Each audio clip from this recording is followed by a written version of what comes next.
Good morning, ladies and gentlemen.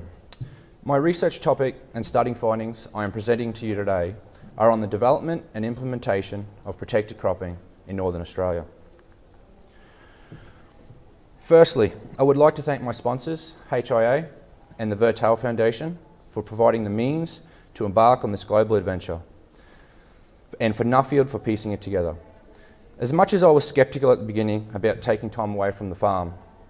it has really turned into a priceless experience for myself personally, and a very valuable exercise for our farming operation to be exposed to the diverse world and people in global agriculture. I would also like to thank my family for managing everything while I was away and managing me when I returned. My name is Ross Pirrone, 28 years old, and eldest of 3 sons from a 3rd generation sugar farming family from Ayr, North Queensland. The journey to be here today began 7 years ago at the completion of my trade in performance engine building. As exciting and fast-paced as my dream profession was, the wanting to increase the opportunities for my future and build something with my family and I led me back to work on the family sugarcane farm. Along with my 2 younger brothers, we began our succession into farming with wanting to diversify the business away from sugarcane and the direction that industry was heading by trialling multiple different crops across multiple different agricultural sectors, such as rice,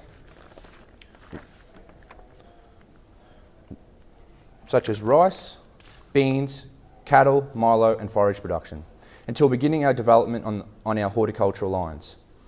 As we gained more experience with the crops and the business, it quickly became apparent that the traditional methods of field-based crops and their inherent problems such as weather,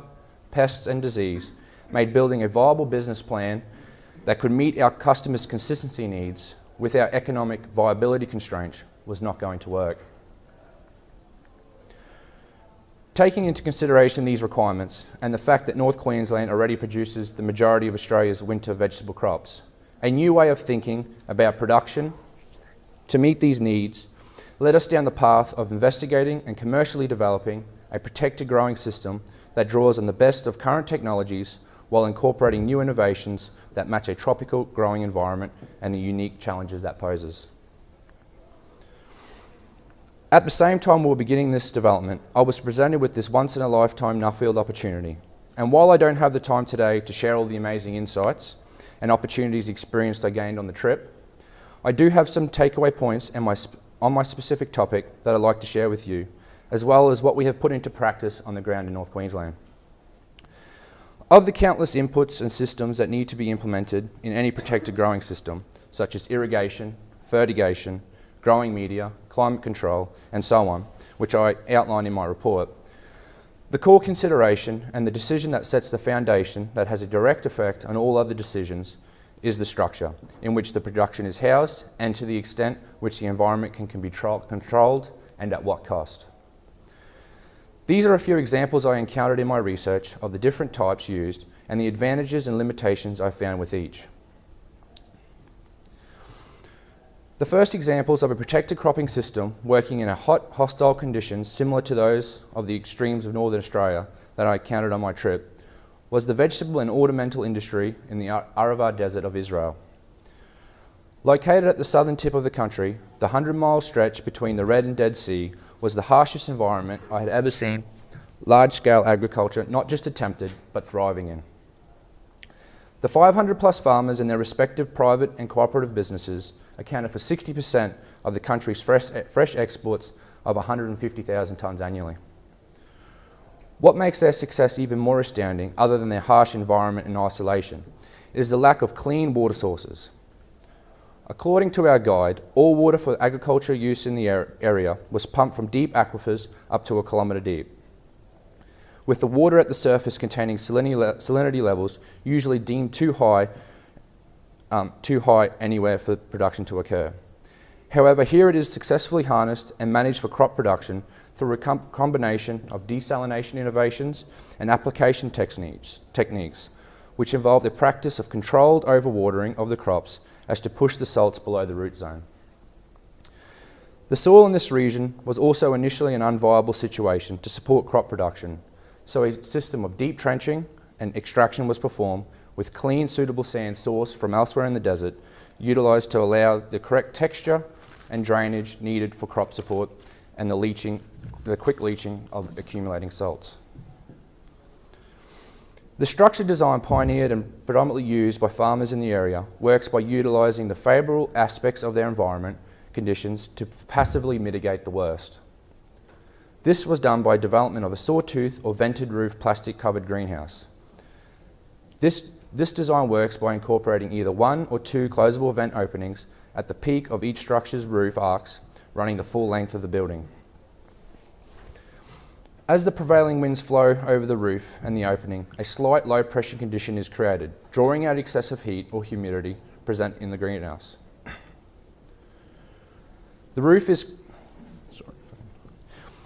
covered in a white fibre reinforced plastic to regulate the amount of sunlight and heat entering the greenhouse to a level specific to each crop's requirements, with misting systems also incorporated to regulate the humidity levels and excessive transpiration. Sort of like me right now.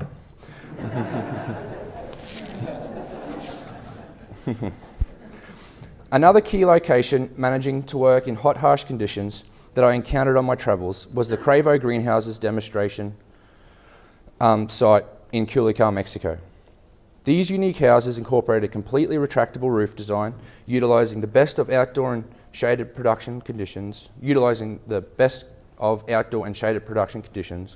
while also maintaining a sealed environment from pest and disease by incorporating another retractable insect mesh above the roof layer.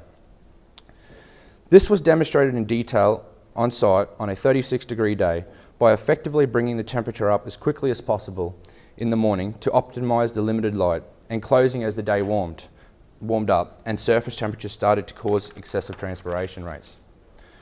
By midday, the roof was completely closed and regulating leaf temperatures down to the optimum range. The control system then automatically regulated the humidity levels by opening the roof a varying percentage to allow excess moisture to escape as to not create conditions that promote disease. The standout feature, though, of this structure when applied onto the northern Australian coast is the ability to withstand up to 170 km/h winds closed, protecting the crop inside. Although any cyclone or storm with winds in excess of these forces you to open the structure up, resulting in a loss of crop, the frequency and risk associated with this is comparable with other environmental challenges faced in most industry situations across the north. While investigating the international applications of tropical indoor production, my brothers and I had also set out on our own real-world adventure in the trial of protected cropping on the ground in North Queensland, consisting of a 2,000 metre squared second-hand Israeli sawtooth greenhouse, financed, disassembled and constructed by ourselves. The last 2 years has focused on crop research and development. Along with the on-site help and guidance of Alio and Heidi, the DPI's North Queensland specialist in indoor horticulture production, parameters, cost analysis and market feedback were compiled and developed for an in-soil and hydroponic crops of 10 cucumber varieties, including snacking, continental and Lebanese,